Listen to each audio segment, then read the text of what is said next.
ಹೇಗೀಗ ಮಾಡಿ 3 ಚೇರ್ಸಲ್ಲಿ 6 ಮೆಂಬರ್ಸ್ ಕೂತ್ಕೊಂಡು ನೆಕ್ಸ್ಟ್ ಫಂಕ್ಷನ್ ಎಲ್ಲ ಸ್ಟಾರ್ಟ್ ಆಯಿತು. ದೆನ್ ಪರ್ಫಾರ್ಮೆನ್ಸ್ ಅಂತೂ ಸೂಪರ್ ಆಗಿತ್ತು and we all enjoyed it.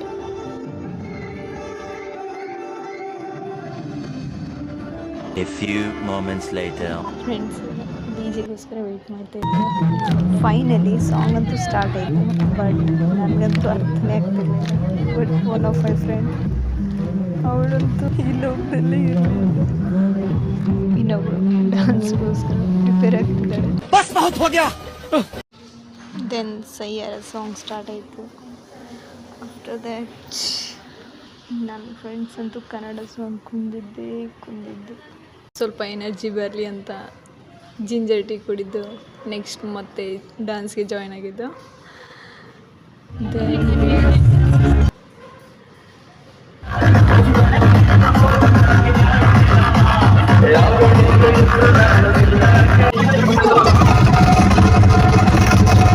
ಹೊರಡೋದು ಅಂತ ಎಲ್ಲ ಡಿಸ್ಕಸ್ ಮಾಡಿ ನೆಕ್ಸ್ಟ್ ಮತ್ತೆ ಡ್ಯಾನ್ಸ್ಗೆ ಜಾಯ್ನ್ ಆಗಿದೆ.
ಫೈನಲಿ ಗೈಸ್ ಅರೌಂಡ್ 11:30 ನಾನು ನನ್ನ ಫ್ರೆಂಡ್ಸ್ ಎಲ್ಲ ನಮ್ಮ ಹಾಸ್ಟೆಲಿಗೆ ಬರ್ತಾಯಿದ್ವಿ return.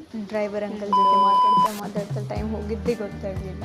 And then we have reached our hostel finally. The lots of memories and yeah it was a nice day. At the end ಅಂಕಲ್ಗೆ